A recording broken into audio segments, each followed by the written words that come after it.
Bismillahirrahmanirrahim. Assalamualaikum warahmatullahi wabarakatuh. Innal hamdalillah nahmaduhu wa nasta'inuhu wa nastaghfiruh wa na'udzu billahi min shururi anfusina wa sayyiati a'malina. Man yahdihillahu fala mudilla lahu wa man yudlilhu fala hadiya lahu. Asyhadu an la ilaha illallah wahdahu la syarika lahu wa asyhadu anna Muhammadan abdullahi wa rasulullah.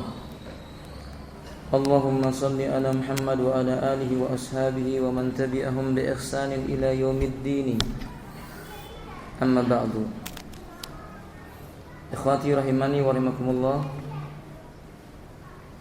Berikutnya adalah di antara hal yang menyebabkan manusia masuk ke dalam surganya Allah Ta'ala, al-imanu wal istiqamatu fi ta'atillahi ta'ala wa yajtanibul ma'asi. Beriman secara konsisten dan terus-menerus melaksanakan ketaatan, juga menjauhi setiap hal yang bernilai maksiat. Qala Allah tabaraka wa ta'ala, innal ladina amanu wa 'amilus solihati kanat lahum jannatul firdausi nuzula khalidina fiha la yabghuna anha hiwala. Dalam surah Al-Kahfi ayat 107 sampai 106 Allah menyebutkan innal ladina amanu, sesungguhnya orang-orang yang beriman, wa 'amilus solihat, dan beramal soleh. yakni yang dimaksud dengan amal soleh adalah amal yang ikhlas karena Allah dan mengikuti sunnahnya Rasulullah sallallahu alaihi wasallam. Kanat lahum jannatul firdausi nuzula, bagi mereka adalah surga firdaus menjadi tempat tinggal untuknya.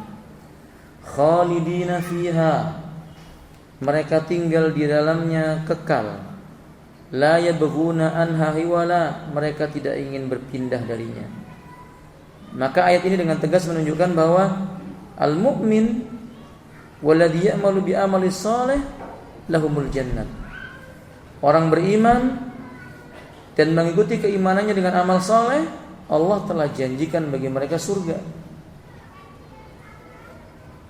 Wa'lamu annal iman yazidu wa yanqusu. Dan ketahuilah ya ikhwah, iman itu kadang bertambah dan kadang berkurang. Yazidu bi ta'atir rahmani, bertambahnya iman karena seseorang itu mentaati Ar-Rahman. Wa yanqusu bi maksiatillahi, berkurangnya keimanan karena dia durhaka atau maksiat kepada Allah Ta'ala. Wa qala Allah Ta'ala fi suratil Baqarah, walladzina amanu wa 'amilus solihati ulaika ashabul jannah hum fiha khalidun. Dan orang-orang yang beriman serta beramal soleh, mereka itulah orang-orang yang menghuni surga. Hum fiha khalidun, mereka di dalam surga itu kekal. Wa qala Allah Ta'ala innal ladzina qalu, dan orang-orang yang mereka itu telah mengatakan Rabbunallah, Rabb kami adalah Allah, summastaqamu, kemudian mereka istiqamah dengan keimanannya ini. Tatanazzalu alaihimul malaikah, akan turun kepada mereka malaikat-malaikat. Alla takhafu, mereka berkata, janganlah engkau merasa bersedih, wala tahzanu, jangan engkau merasa takut, dan jangan pula engkau merasa bersedih. Wa absyiru bil jannah, dan kabar gembira bagi kalian berupa surga, allati kuntum tu'adun, yang telah dijanjikan oleh Allah untuk kalian. Wa hadhi nasihatun li wa lakum, ini adalah nasihat untukku dan untuk saudaraku kaum muslimin semuanya. Iman adalah amal soleh. Hidup dalam keimanan bekal utama untuk bisa membuka pintu surga. Dan mempertahankan keimanan membutuhkan kesabaran. Faqad qala an-nabiy sallallahu alaihi wasallam sayakunu fi akhir az-zaman min ummati yusbihu mu'min wa yumsi kafir. Nabi sallallahu alaihi wasallam mengatakan akan datang di akhir zaman di antara umatku paginya beriman, sorenya dia telah menjadi kafir. Yumsi mu'min wa yusbihu kafir yabi'u dinahu bid-dunyal qalilah. Mereka sorenya beriman, paginya menjadi kafir. Mereka jual keimanannya dengan nilai dunia yang sedikit. Ini membuktikan bahwa keimanan itu harganya mahal, perlu dipertahankan. Terlalu bodoh manusia menjual keimanannya dengan harga yang sedikit. Dan orang beriman akan diuji oleh Allah Azza wa Jalla. Kama qala Allah tabaraka wa ta'ala, sebagaimana Allah Subhanahu wa ta'ala menyebutkan alladzi khalaqal mauta wal hayata liyabluwakum ayyukum ahsanu amala. Zat yang menciptakan mati dan kehidupan agar ia menguji kalian siapa di antara kalian yang paling baik amalnya. Qala al-Imam Ibnu Abdul Bar, inna min husni aw min sidqi imani rajulin ay yastamirra bi a'malis salihat. Tanda jujur dan benarnya keimanan seseorang, dia ikuti keimanan itu dengan amal soleh. Bal a'mal as-salihat minal iman. Bahkan amal soleh bagian daripada keimanan. Kama qala ulama'una annal iman an-nutqu bil lisan, i'tiqadu bil jinan, an-nutqu bil lisan wal amalu bil jawari wal arkan. Iman itu keyakinan hati, diucapkan dengan lisan, dibuktikan amal soleh dengan anggota badan. Bila manusia telah melakukan yang demikian ini, maka kama qala Allah tabaraka wa taala innal ladzina qalu rabbunallah tsumma istaqamu fala khaufun 'alaihim wa lahum yahzanun. Orang-orang yang telah mengatakan Rabb kami adalah Allah, tidak ada rasa takut dalam diri mereka dan mereka tidak merasa bersedih ketika mereka itu istiqomah dengan ucapannya, ulaika ashabul jannah, mereka lah orang yang bakal menghuni surga, khalidina fiha, kekal di dalamnya, jazaa'an bima kanu ya'malun, sebagai balasan bagi mereka atas apa yang mereka kerjakan. Qala alaihi salatu wassalam, Nabi kita berkata dalam riwayat yang dikeluarkan oleh Al-Imam Al-Bukhari, kullu ummati yadkhulunal jannata, setiap umatku akan masuk ke dalam surga, illa man aba, kecuali yang enggan. Qila ya Rasulullah wa may ya'ba, wa fi riwayat qalu ya Rasulullah wa may ya'ba, sahabat bertanya siapa orang yang enggan masuk surga. Qala alaihi salatu wassalam, man ata'ani, barang siapa yang mentaatiku dakhalal jannah, dialah yang akan masuk ke dalam surga. Ini menunjukkan bahwa istimraru bi ta'atillahi ta'ala wa ta'ati Rasulillah sallallahu alaihi wasallam wal iltizamu bima ja'an dinul islami sababun 'azimun lidukhulil jannah. Ketaatan kepada Allah dan Rasulnya, terus menerus istilzam dengan agama, dengan sesuatu yang datang dari agama Islam, itu salah satu sebab yang besar menjadikan seorang hamba masuk ke dalam surga. Man ata'ani dakhalal jannah, barang siapa yang dia mentaati aku, dia masuk surga. Dan ini membuktikan ta'atur Rasul wajibun ala kulli muslim. Mentaati Rasul hukumnya wajib. Dan Nabi mengatakan wa man asani faqad aba, dan barang siapa yang durhaka kepadaku, tidak taat kepada Nabi, menyelisih sunnahnya Nabi, dialah orang yang enggan memasuki surga. Nas'alullah ta'ala as-salama wal afiyah. Salisan, yang ketiga ya kafillah, di antara sebab yang memasukkan manusia ke dalam surga, yakni mengerjakan yang wajib dalam Islam. Tidak boleh meninggalkan kewajiban dalam Islam. Dan kewajiban dalam Islam itu banyak. Di antara kewajiban itu salat 5 waktu. Ketika ada seorang lelaki datang kepada Nabi sallallahu alaihi wasallam, dia bertanya kepada Nabi tentang Islam. Apa yang diwajibkan oleh Allah dalam Islam bagi orang Islam? Maka beliau berkata, qala alaihi salatu wassalam, khamsu salawatin fil yaumi fil yaumi wal lailah, yang diwajibkan oleh Allah untukmu salat 5 waktu sehari semalam. Orang ini berkata, hal alayya ghairuha, apa ada selain salat 5 waktu yang wajib untukku? Qala la, kata Nabi tidak. Illa an tatawwa'a, kecuali kalau ada nilainya cuma sunnah. Qala Rasulullah sallallahu alaihi wasallam wa siyamu Ramadan, lalu Nabi menambahkan dan puasa Ramadan. Qala hal alayya ghairuh, lalu lelaki ini berkata, apakah ada puasa selain Ramadan yang wajib bagiku? Qala la, kata Nabi tidak. Illa an tatawwa'a, kecuali cuma sunnah selain daripada itu. Qala wa dzakara lahu Rasulullah sallallahu alaihi wasallam az-zakah, kemudian Rasulullah mengingatkan kepadanya wajib membayar zakat. Qala hal alayya ghairuh, lelaki itu berkata, adakah zakat yang lainnya? Adakah sedekah yang lain yang wajib baginya? Qala la, tidak ada. Illa an tatawwa, kecuali cuma sunnah. Qal fa adbara ar-rajulu wa huwa yaqul, kemudian kata beliau, setelah orang ini bertanya, orang ini kemudian pergi. Lalu Nabi berkata, wallahi, demi Allah.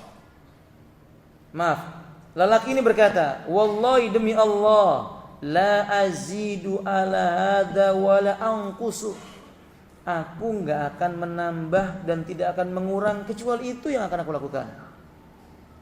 Salat 5 waktu, puasa Ramadan, dan membayar apa? Zakat. Qala Rasulullah sallallahu alaihi wasallam, kata Rasulullah sallallahu alaihi wasallam, aflaha in sadaqa, jika orang itu jujur dengan yang ia ucapkan, dia beruntung. Ya, ini maksudnya dia akan masuk ke dalam surganya Allah Azza wa Jalla. Hadis ini ada beberapa faedah sebelum kita melanjutkan ke penjelasan yang lainnya. Hadis yang dikeluarkan oleh Imam Ahmad dan yang lainnya ini, faedah yang pertama, seorang dai mesti jeli di dalam melihat mad'u. Menyampaikan perkara itu pilih yang paling penting di antara perkara-perkara yang penting. Karena kita tahu seluruh perkara Islam penting, tapi di antara perkara yang penting ada yang paling penting. Dan mendakwai seseorang dimulai dengan yang wajib kita sampaikan. Ingat, jangan tertipu oleh syaitan. Sebagian orang ditipu syaitan dengan mengamalkan sunnah lalu meninggalkan yang wajib. Berapa banyak di antara kaum muslimin mengerjakan salat malam sepanjang malam, berdiri yang lama, sujud yang lama, tapi begitu azan subuh dia mengantuk, lalu dia tertidur, tidak mengerjakan salat subuh kecuali sudah matahari terbit. Ini tertipu oleh syaitan. Nah, kita mesti mengutamakan dakwah kepada mereka, kepada manusia, sampaikan yang paling penting, yaitu perkara-perkara yang wajib. Ketika Nabi mengatakan yang wajib sholat 5 waktu, yang wajib berpuasa di bulan Ramadan, pertanyaannya, apakah memang puasa yang wajib cuma Ramadan? Ana mau tanya kepada antum, ya bilang, puasa wajib itu cuma Ramadan saja atau ada yang lainnya? Ada nggak puasa selain Ramadan yang wajib? Apa? Puasa kafarah wajib dong? Puasa apa lagi? Nazar. Tapi Nabi menyebutkan puasa Ramadan selainnya sunnah. Maksudnya beliau mengerti orang ini belum bisa disampaikan yang lainnya, diberikan dulu kepadanya puasa Ramadan. Makanya di akhir hadis ini dia mengatakan, demi Allah aku gak akan nambah, gak akan kurang, ini sudah cukup bagi dia. Lalu kata Nabi, aflah in sadaq, jika dia jujur dengan ucapannya maka dia akan apa? Beruntung. Nah, kita juga harus jeli melihat nas. Nah, kata Ali. Nah, saudara kaum muslimin rahimani, faedah yang kedua, Rasulullah SAW itu dakwahnya banyak memberikan kabar gembira. Walaupun kita juga mengetahui beliau basyiru wa nadhir, pemberi kabar gembira dan juga apa? Pemberi peringatan. Tapi terkadang kita perlu memberikan kabar gembira kepada sebagian orang lebih banyak dibandingkan peringatannya. Oke? Dan begitu pula sebaliknya. Tidak boleh sekedar memberi kabar gembira meninggalkan peringatan, atau peringatan tanpa kabar gembira, tidak boleh. Ahlus sunnah mendakwai dengan dua perkara ini. Faedah yang ketiga, ikhwati rahimani wa rahimakumullah, di antara metode dakwah yang paling baik, belajar mengajar yang paling baik adalah soal wal jawab. Jadi belajar mengajar yang paling mengena itu salah satunya adalah tanya jawab. Kadang guru ditanya oleh muridnya, terkadang murid bertanya kepada gurunya, kadang-kadang guru bertanya kepada murid. Apa contoh dalil guru bertanya kepada murid? Ada yang tahu? Ucapan Nabi. Ada yang tahu, akhi? Antum ya, akhi? Apa? Dari contoh yang datang dari Nabi. Ada yang tahu? Malaikat Jibril bertanya kepada Rasulullah sallallahu alaihi wasallam, "Ya Muhammadu akhbirni anil Islam, akhbirni anil iman, akhbirni anil ihsan, akhbirni anis saa'ah." Ini kan bentuk tanya jawab seorang guru kepada siapa? Murid. Nabi bertanya kepada Ibnu Abbas, "Ya Abdullah, ya Ibnu Abbas, atadri ma haqqullahi 'alal ibadi?" Tahukah kamu apa haknya Allah atas hambanya? Qal Allah wa rasuluhu a'lam. Dia menjawab Allah dan Rasulnya lebih tahu. Ini soal jawab guru kepada murid. Maka mestinya begitu ya kawan. Kita kepada anak-anak kita ngajari anak kita tentang agama, gunakan sistem tanya jawab. Tanya anak kita. Ini bagian yang paling baik di dalam belajar mengajar. Wallahu a'lam bishawab. Walhasil yang terakhir faedah dari hadis ini adalah janji Nabi sallallahu alaihi wasallam, aflaha in sadaq. Jika dia jujur maka dia akan beruntung. Ini janji Nabi. Orang yang mengerjakan salat 5 waktu, mengerjakan puasa di bulan Ramadan, menunaikan zakat yang wajib dia keluarkan, tentu dengan catatan tidak menyekutukan Allah. Lahul jannah. Allah akan berikan baginya surganya Allah tabaraka wa taala. Dan saudara kaum muslimin rahimani Allah, untuk masalah salat 5 waktu saja kita harus akui banyak kekurangannya. Sahih?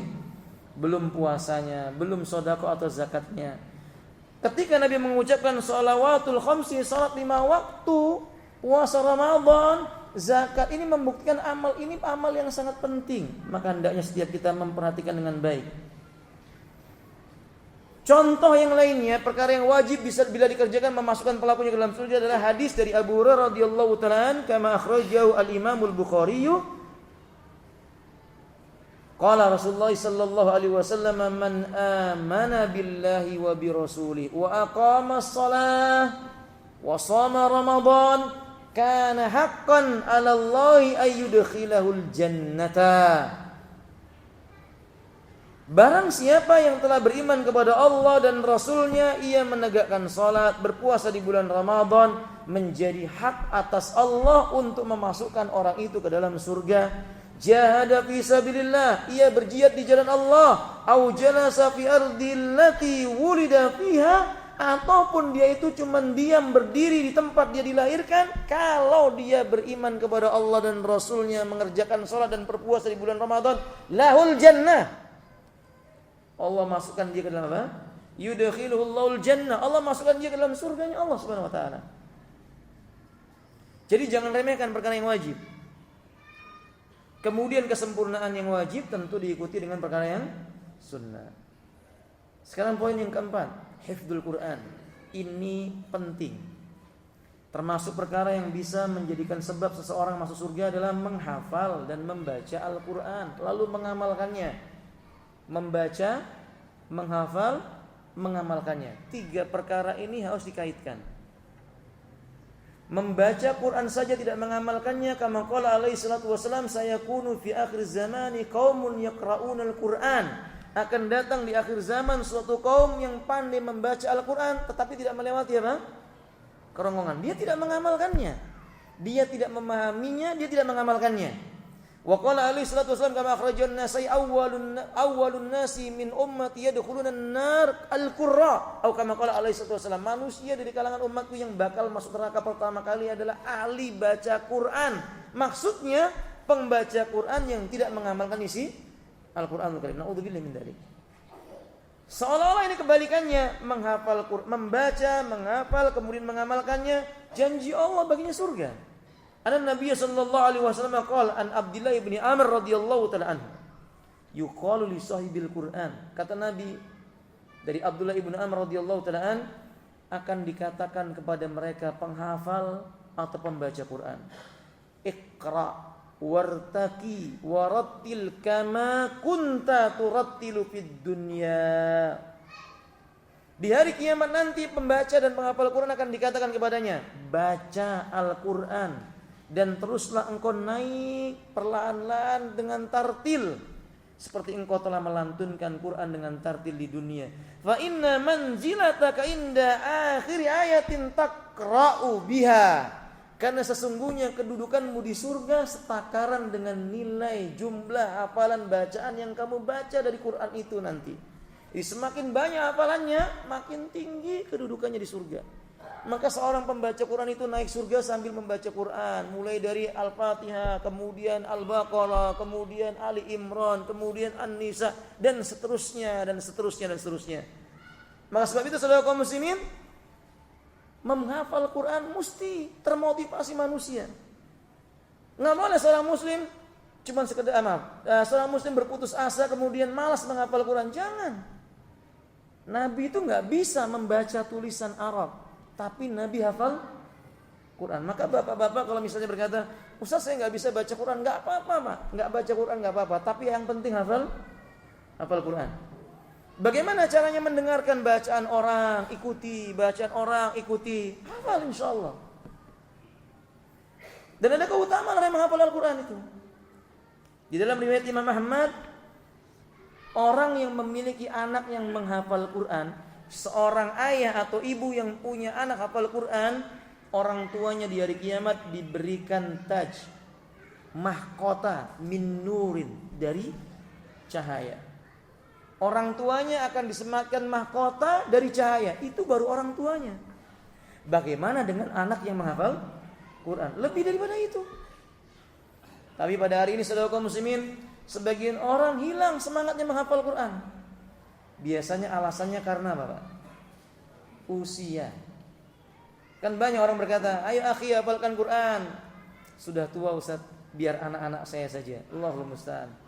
Orang-orang Arab mengatakan, atau sebagian kita mengetahui, jika tongkat itu bengkok, mungkinkah bayangannya lurus? Faham maksudnya Bapak?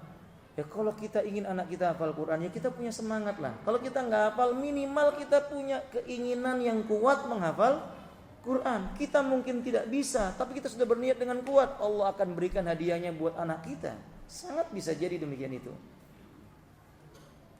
Dan bahkan sebagian orang tua juga sudah mulai hilang semangatnya membuat anaknya hafal Quran. Malas. Anaknya lebih dipentingkan bagi mereka perkara-perkara yang sementara sifatnya tentang dunia. Ikhwabillah rahimaniyatullah, ingat Nabi kita berkata, alladzi yaqra'ul Qur'ana wa huwa mahirun bi ma'asafaratil kiramil barara. Orang yang membaca Al-Quran dan dia ahli dalam membaca Quran, tajwidnya benar, tartilnya bagus, maknanya dia paham, dia amalkan pula isinya, ma'asafaratil kiramil bararah. Di surga dia akan bersanding dengan para malaikat utusan yang kedudukannya mulia.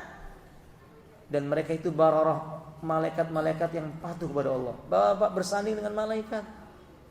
Ini sebuah bentuk kemuliaan yang tinggi di sisi Allah Azza wa Jalla. Walladzi yaqra'ul Qur'ana wa yatata'ta. Adapun yang membaca Quran tapi terbata-bata, terputus-putus, terbata-bata, fihi, di dalam membacanya, wa huwa alaihi syaqun aw ajran. Dia sudah berusaha dalam keadaan sulit dia baca Quran itu. Diberikan oleh Allah baginya 2 buah pahala. Apalagi yang lebih utama daripada ini, Pak? Makanya nasihat buat saya dan bapak sekalian yang belum bisa baca Quran, segera belajar baca Quran. Jangan malu sebelum nanti kita malu di hadapan Allah. Tidak mengapa malu di dunia. Misalnya ada orang berkata sudah tua, kok baru baca Iqra? Enggak apa-apa. Kita ingin kebaikan. Kalau kita udah berusaha untuk belajar, menghilangkan rasa malu kita untuk belajar, kemudian kita meninggal dunia, belum bisa kita membaca Quran, Allah akan membangkitkan kita di atas niat kita. Kama qala alaihi salatu wasallam, wa yub'asu yaumal qiyamati ala niyatihim. Mereka akan dibangkitkan oleh Allah di hari kiamat sesuai dengan niat yang tersimpan di dalam dadanya, dan Allah mengetahui usaha seorang hamba. Wallahu a'lam bishawab.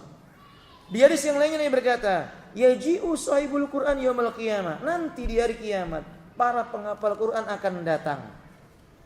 Fayaqulu, sembari berkata, ya Rabbi halli fayulbasu tajal karamah.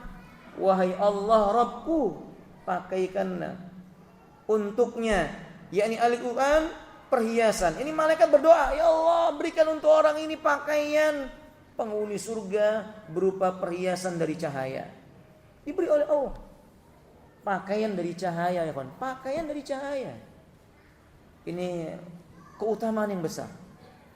Dahulu Rasulullah SAW menyebutkan, Iqra'ul Quran, baca Al-Quran. Li'anna al-Qur'ana musyaffa'un wa makhilun musaddaqun. Baca Quran. Quran memberi syafaat dengan izin Allah. Dia merupakan lawan debat yang jujur. Barang siapa yang menjadikannya sebagai pemimpin, man ja'alau amamahu qadau ilal jannah, maka Quran akan membimbingnya menuju surga. Wa man ja'alau khalfa dhari, barang siapa melemparkan Quran di balik punggungnya, melalaikan dari membacanya, saqau ilan nar, Quran akan menggiringnya masuk ke dalam neraka. Makanya saudara kaum muslimin, kita diberi oleh Allah Al-Quran. Ini sebuah kenikmatan yang besar. Pesan buat saya dan buat kaum muslimin, Quran itu jangan dijadikan apa? Pajangan. Aneh ada orang beli Quran yang kecil begitu Pak, nggak bisa dibaca kecuali pakai kaca Pak. Dibeli, digantungkan di tubuhnya, buat apa? Jimat. Tapi baca Quran nggak bisa, ini aneh. Allahul Musa. Sebagian orang menulis Quran di kertas, dibungkus, dibuntel-buntel, dikantongi atau diletakkan di bawah tempat uangnya, jadikan pelaris. Quran itu untuk diamalkan, bukan dijadikan jimat. Maka wahai kaum muslimin, baca Quran, bukan dijimatkan Al-Quran itu. Taib hafilah rahimanillah. Dan yang paling tidak, kita mengetahui beberapa ayat penting, surat penting yang kita mesti hafal. Misalnya ayat kursi. Nabi berkata, man qara'a ayatul kursi fi duburi kulli salatin maktubatin, fi duburi kulli salatin maktubatin lam yamna'hu min dukhulil jannah illa ayyamuta. Barang siapa membaca ayat kursi setiap selesai salat yang wajib, maka tidak ada sesuatu pun yang bisa menghalanginya untuk masuk surga kecuali bila ia meninggal dunia. Ya, orang kalau sudah meninggal enggak akan meninggal lagi. Di hari kiamat dia bangkit, insyaallah. Kalau dia membaca ayat kursi kemudian mengamalkannya, baginya surganya Allah Azza wa Jalla. Riwayat ini dikeluarkan oleh Al-Imamun Nasa'i. Atau setidaknya menghafal surat apa Pak? Al-Mulk. Suratun minal Quran, kata Nabi, ada sebuah surat dari Al-Quran. Ma hiya illa salasuna ayat. Isi surat itu cuma 30 ayat. Khasamat an sahibiha hatta adkhalathul jannah wa hiya tabarak. Namun ia akan membela orang yang membaca dan menghafalnya kelak di hadapan Allah pada hari kiamat, yakni memasukkan dia ke dalam surga Allah Ta'ala. Surat itu namanya surat Tabarak, yaitu surat apa ya kawan? Al-Mulk. Hafalkan ya kawan. Surat Al-Mulk, Tabarakalladzi biyadil mulk, dan seterusnya. Atau misalnya minimal surat Al-Ikhlas. Ada yang belum hafal Al-Ikhlas Bapak? Di antara antum ada yang belum hafal Al-Ikhlas? Insyaallah sudah semua ya. Dan kalau seandainya antum cuma hafal Al-Ikhlas, tidak mengapa, tidak perlu merasa kecil hati. Karena sesungguhnya qabilah rahimani, dahulu ada seorang sahabat ketika dia sholat yang dibaca Al-Ikhlas terus. Makmumnya berkata kepada Nabi, orang itu kalau jadi imam tidak ada surat yang lain kecuali Al-Ikhlas. Kemudian Nabi memanggilnya dan berkata, Mada wajabat ya Rasulullah, mada taqra'u ikhlasan fi kulli raka'atin? Kenapa cuma Al-Ikhlas yang kamu baca tiap rakaat? Ia berkata, aku cinta dengan surat Al-Ikhlas. Kata Nabi, karena ia mencintai surat Al-Ikhlas maka Allah mencintainya. Oh kama qala alaihi salatu wassalam, man qara'a qul huwallahu ahadun hatta yakhtimaha 10 marrat banallahu lau qasran fil jannah. Dalam riwayat Imam Ahmad, Nabi berkata, barang siapa membaca surat Al-Ikhlas dari awal sampai akhir sebanyak 10 kali, Allah akan bangunkan baginya sebuah istana di dalam surga. cuma membaca 10 kali surat Al-Ikhlas, tapi tentu saja dia paham maknanya dan mengamalkannya. Nah, ini diantara ayat-ayat yang setidaknya kita hafal lah ya kawan.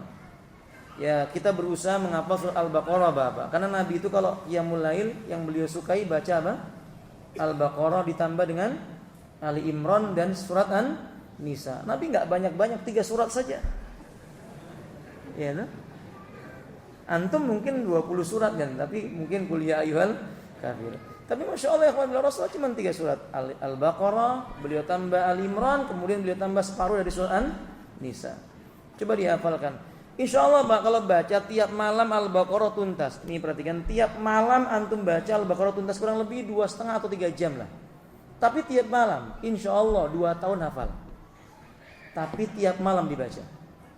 Dan beberapa orang sudah mempraktekkan, dan salah seorang orang terdekat dengan saya begitu. Dia bukan menghafal Al-Baqarah, tapi tiap malam dia selesaikan membaca Al-Baqarah tiap malam. 2 tahun kemudian dia baca Al-Quran dalam keadaan tidak sadar tertutup Qurannya, tapi mulutnya berbicara. Lalu saya mengatakan, oh berarti dia sudah apa? Hafal. Insya Allah semua orang bisa tiap malam. Dicoba ya kawan ya, setelah ini tiap malam 2 jam atau 3 jam Al-Baqarah. Insya Allah hafal. Wadih? Nah, insya Allah ya, dicoba ya. Nah, barakallahu fikum. Kemudian alhamdulillah yang terakhir sebelum Isya, ikhwati, termasuk perkara yang bisa memasukkan seseorang ke dalam surga adalah memperbanyak zikir kepada Allah. Ikhwan, zikir ini amal yang ringan, tapi manusia banyak melalaikan. Yang dimaksud dengan zikir di sini, yang saya maksud berzikir mengucapkan dengan lisan, berusaha hatinya untuk merenungkan. Padahal waktu yang kita miliki sangat banyak untuk zikir. Allah Subhanahu wa taala pun menyebutkan, liman kana yarjullaha wal yawmal akhir wa dzakarallaha katsira. Bagi siapa yang dia berharap berjumpa dengan Allah taala, meyakini tentang datangnya hari kiamat, lagi banyak berzikir mengingat Allah. Zikir itu keutamanya banyak. Qala alaihi salatu wasalam, laqitu lailata usriya bi Ibrahim. Aku berjumpa dengan Nabi Ibrahim di malam aku di Isra dan di Mi'rajkan. Faqala ya Muhammadu akri ummataka minni assalam. Dia berkata kepadaku, Muhammad sallallahu alaihi wasallam, sampaikan kepada umatmu salamku dariku. Wa akhbirhum, beritakan kepada mereka, annal jannata thayyibatu turbati adbatul ma'i wa anna qi'un wa anna ghirasa subhanallah walhamdulillah wa la ilaha illallah wallahu akbar. Beritakan kepada mereka surga itu tanahnya indah. Kalau bapak-bapak ke pantai dicari pasir yang berwarna apa? Itu enggak ada apa-apanya dengan surga. Pasir surga itu baunya za'faran, baunya kesturi, bentuknya butiran za'faran. Enggak bisa dibayangkan dengan keindahan dunia, enggak ada apa-apanya. Airnya thayyibah, yaitu airnya menyegarkan. Lalu kata Ibrahim, hamparan tanahnya datar, akan tumbuh tumbuhan ketika dia mengucapkan subhanallah, alhamdulillah, la ilaha illallah, Allahu akbar. Bapak, ketika Allah mengatakan dalam Al-Quran, inna lil muttaqina mafaza, sebagian ahli tafsir mengartikan mafaza artinya padang yang luas di dalam surga, belum ada tanamannya. Begitu ahli surga masuk ke dalamnya lalu mengucapkan subhanallah, alhamdulillah, wa la ilaha illallah, Allahu akbar, seketika itu biji-bijian yang ada di surga menumbuhkan pohon, mengeluarkan buah. Allah berkata, kutufuha daniyah. Buah-buahan surga itu dekat dan mendekat kepada orang yang menginginkannya. Daniyah. Maka itu dari zikir seseorang. Wa qala alaihi salatu wasallam, man qala subhanallahil azim, subhanallahil azim, barang siapa mengucapkan subhanallahil azim wa bihamdih, ghurisat lahu nakhlatun fil jannah, kelak akan ditanamkan baginya sebatang pohon kurma tapi di dalam surga. Tentu buah kurmanya tidak sama dengan buah kurma yang ada di dunia, ikhwati rahimah. Itu mengucapkan subhanallahil azimi wa bihamdi, atau subhanallahi wa bihamdi, subhanallahil azimi wa bihamdi. Mengucapkan kalimat ini diulang-ulang, ditanamkan satu kali aja satu pohon kurma. Berarti orang yang berzikir tidak akan bangkrut, insya Allah. Waqala alaihi salatu wasallam li Abi Hurairah, Nabi pernah berkata kepada Abu Hurairah, ya Aba Hurairah radhiyallahu anhu, mal ladzi taghris, apa yang sedang engkau tanam? Qultu ghirasan li, aku katakan, ya sebuah pohon tanaman milikku. Qala alaihi salatu wasallam, ala adulluka ala ghirasin khairin laka min hana, maukah kutunjukkan kepadamu sebuah tanaman yang lebih baik daripada tanaman ini? Qala bala ya Rasulullah, kata Abu Hurairah, ya tentu saya mau ya Rasulullah sallallahu alaihi wasallam. Qala, kata Nabi, kul, baca subhanallah walhamdulillah wa la ilaha illallah wallahu akbar, yughras laka bikulli wahidatin syajaratun fil jannah. Satu kali saja tiap yang kamu baca darinya akan ditumbuhkan, ditanamkan untukmu tanaman berada di dalam. Kalau tanamannya sudah di surga, insya Allah pemiliknya nggak mungkin masuk. Maksudnya tidak mungkin dia menjadi penghuni neraka yang abadi, tidak mungkin. Dia akan pulang di tempat di mana dia menanam tanamannya ke surga, ya ikhwafillah rahimani Allah. Ini zikir. Betapa kita merugi melihat sebagian, yani betapa merugi sebagian orang yang kita lihat sibuk lisannya dengan ucapan yang bukan zikir. Akhi, antum, saya, semualah kita coba jujur, di depan handphone kita ngetik sesuatu itu berapa jam? Antum ada yang tahan 2 jam? Coba jujur Bapak, ada nggak yang 2 jam tahan di depan handphone yang ngetik? Nggak ada? Saya kurangin sudah 1 jam. Ada? Berapa banyak demikian? Pagi-pagi udah pertama kali dilihat apa? Misis atau apa namanya itu, surel atau semisalnya. Buka, dibalas. Selesai mandi, sudah pakai pakaian, lihat handphone, lihat itu lagi, dibalas. Di mobil berangkat bekerja, diantarkan supirnya, asik dengan itu juga. Coba kalau itu zikir kepada Allah. Bangun dari tidur dia berzikir. Keluar dari kamar mandinya dia berzikir, mengenakan pakaian dia berzikir, dalam keadaan selesai makan dia berzikir, setiap saat dia berzikir, dalam keadaan tidak berbicara kepada orang lain dia berzikir kepada Allah. Berapa banyak pohon yang telah dia tanam di dalam surganya Allah Azza wa Jalla. Tapi betapa banyak manusia yang lupa dengan hal ini. Ghibahnya naudzubillah panjang. Obrolan yang sia-sianya enggak terhitung lagi kecuali Allah yang mengetahuinya. Diubah ya ikhwan, diubah. Qala alaihi salatu wasalam, man kana yu'minu billahi wal yawmil akhir falyakul khaira aw liyasmut.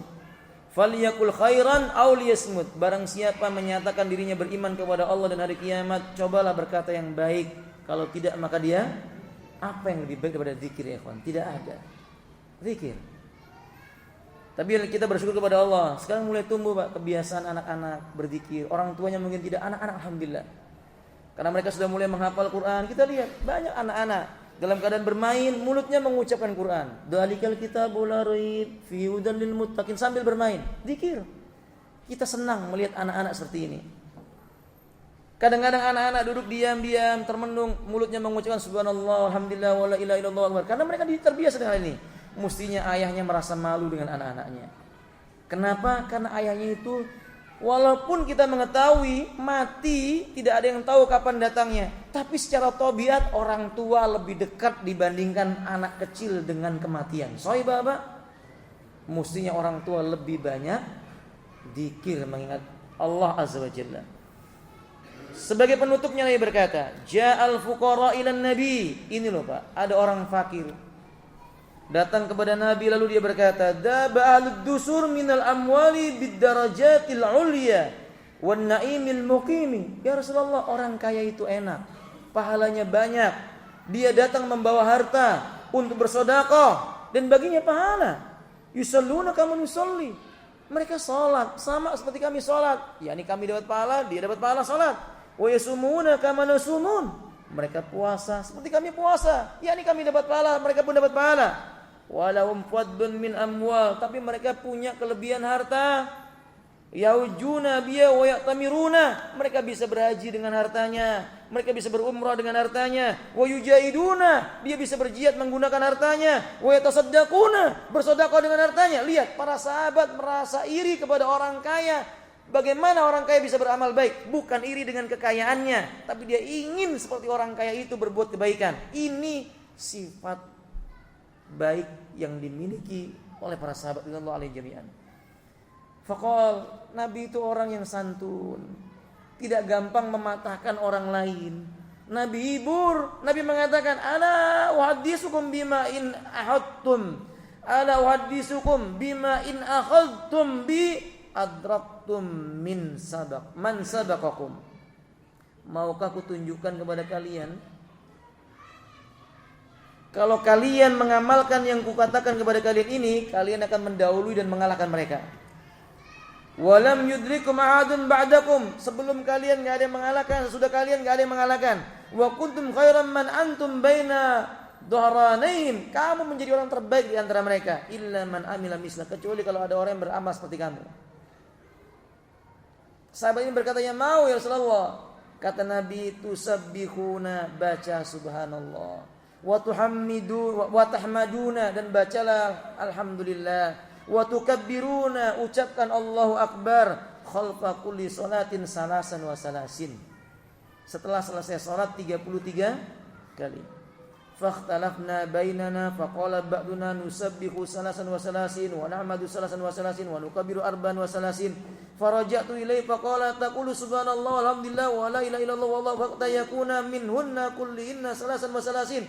Akhirnya mereka mengamalkan tiap selesai salat 33, 33, 34.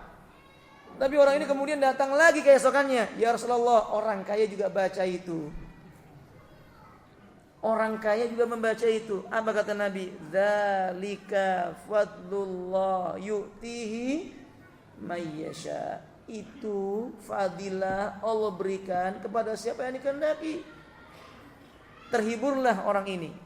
Tapi setidaknya qafila rahimanallah, zikir itu mengalahkan semuanya. Orang miskin berzikir jauh lebih baik dibandingkan orang kaya yang tidak berzikir.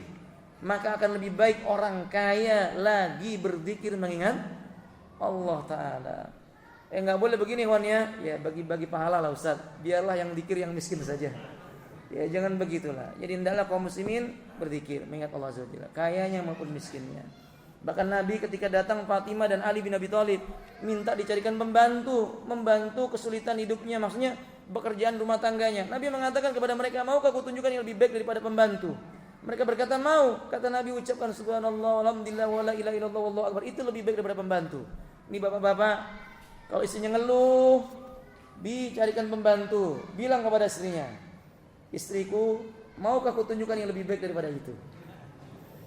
Ucapkan subhanallah walhamdulillah wa la ilaha illallah wallahu akbar. Ya kalau antum berikan pembantu lebih baik lagi. Dia berzikir dan dia punya apa? Pembantu. Apalagi kalau pembantunya berzikir. Fahim dong? Nah, semoga yang sedikit ini bermanfaat ikhwati. Ini mampu saya sampaikan insyaallah. Di pertemuan yang akan datang kita akan lanjutkan lagi beberapa poin yang berkaitan dengan perkara yang bisa memasukkan manusia ke dalam surganya Allah Azza wa Jalla. Barakallahu lana wa lakum wa alaina wa alaikum. Sudah masuk waktu Isya? 4 menit lagi. Ada yang mau bertanya sebelum ditutup?